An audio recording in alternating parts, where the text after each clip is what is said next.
Bonsoir à tous. La Chambre de jugement de la Cour de répression des infractions économiques et financières vient de statuer sur le dossier qui oppose l'établissement Yacouba Cissé à la Société des Eaux de Guinée. Il s'agit d'une affaire présumée de détournement de deniers publics qui porte sur un montant de plus d'1 milliard de francs guinéens. La décision étant rendue ce lundi, l'État guinéen constitué en partie civile prévoit d'exercer des voies de recours. Les détails avec Omar Sow.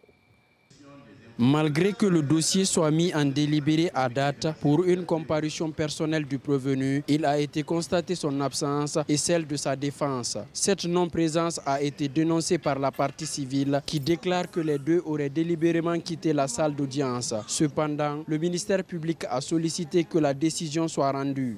Le parquet, bien entendu, regrette effectivement son absence, demande à ce que la Cour rende sa décision. Quelle que soit cette décision, nous nous mettrons à la tâche pour son exécution. Une situation qui n'a pas empêché la Chambre de jugement de la Cour de répression des infractions économiques et financières de rendre sa décision dans cette affaire.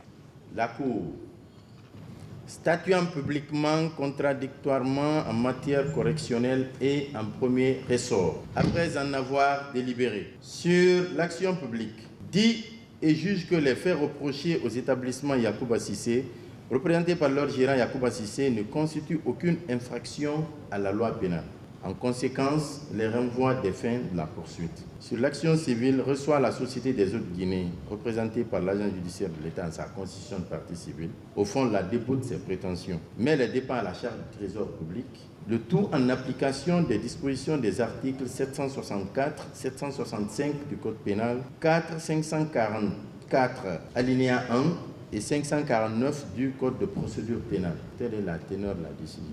Le jugement en instance étant prononcé, l'agent judiciaire de l'État constitué en partie civile soutient une réaction de surprise et promet des actions en la matière. Si vous avez suivi les débats avec nous dans la salle, le fait était constant contre les établissements Yacouba Cissé représentés par M. Yacouba Cissé. D'autant plus que lui-même il reconnaît sans embâche que le montant du contrat qui lui avait été alloué, le montant a été entièrement payé et voire même plus. On lui a demandé est-ce que vous avez fourni le matériel pour lequel vous avez signé le contrat. Vous l'avez entendu ici, non, je n'ai pas livré l'ensemble du matériel. Mais si vous n'avez pas livré l'ensemble du matériel, alors que vous avez reçu la totalité du montant du contrat, voire même plus, mais comment on peut encore dire qu'il n'y a pas de détournement de deniers publics? C'est une surprise. Mais en tout état de cause, nous sommes sereins. Ce n'est qu'une première décision. Nous allons exercer les voies de recours. Nous attendons que la Cour puisse se prononcer en appel et nous allons exercer les voies de recours qui sont dans la matière. A préciser qu'il s'agit d'une affaire présumée de détournement de deniers publics portant sur un montant de plus d'1 milliard de francs guinéens qui oppose l'établissement Yacouba Cissé à la Société des Eaux de Guinée.